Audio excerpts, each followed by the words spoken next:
Hi Sherry, thank you for your question. Today you're wondering about pat searches and if we actually use the vernacular spread 'em. No, not really. I've never heard anybody say that unironically. I feel like that's more of a Hollywood thing, like for dramatic effect. Maybe street cops actually say that, but I don't think so. I don't know. Street cops, you want to weigh in on this? Do you guys actually say spread 'em? Because I've never heard that in the correctional setting.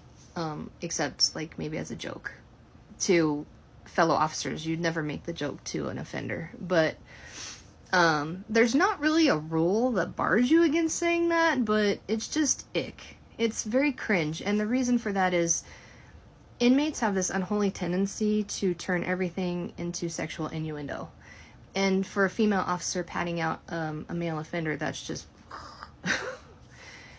and it's not a pleasant thing anyway. Nobody wants to be rubbing some stranger's body down anyway. And if you get off on that, then you probably shouldn't be in corrections. So I'm just saying. But what we would actually say, which is much more common, or just, hey, I'm going to pat you out.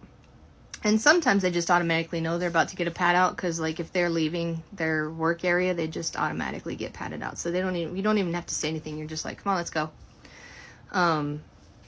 If you're being really formal, you could say something like, offender so-and-so, I'm going to conduct a pat search on you this time. That's really formal. I've only ever heard that like once or twice, and it was just because that person was acting like a twat and they just needed to get their attention. But that's really rare too. It's usually very informal, like, just get over here, I'm going to pat you out. The only time I could conceivably think of you saying spread 'em is if so when you're conducting the pat search, their legs have to be so far apart so that you can effectively pat out their legs. And sometimes if their legs are too close together and you're going down and you realize that their legs are too close together, you could just say, like, move your feet. That's what I say. I'll just tap them with the back of my hand on their calves just lightly and just say something like, move your feet. And they know that's a signal. That's a cue. Spread your legs. Without actually having to say it. Yeah, but you could theoretically say that. I'd still be very, very careful saying spread 'em in that situation, just because even the females on female offenders on female officers will still make sexual remarks. And to prove that, I'll tell you the story of my very first time patting out anybody when I was a baby officer.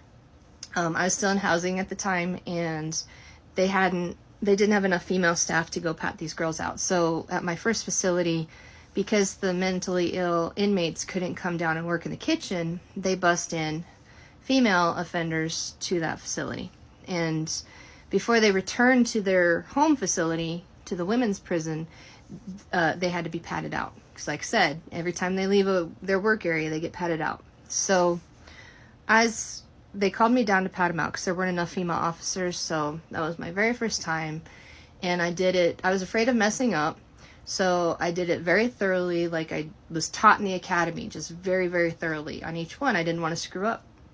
And every last one of those girls, man, they're like, thank you for the free massage.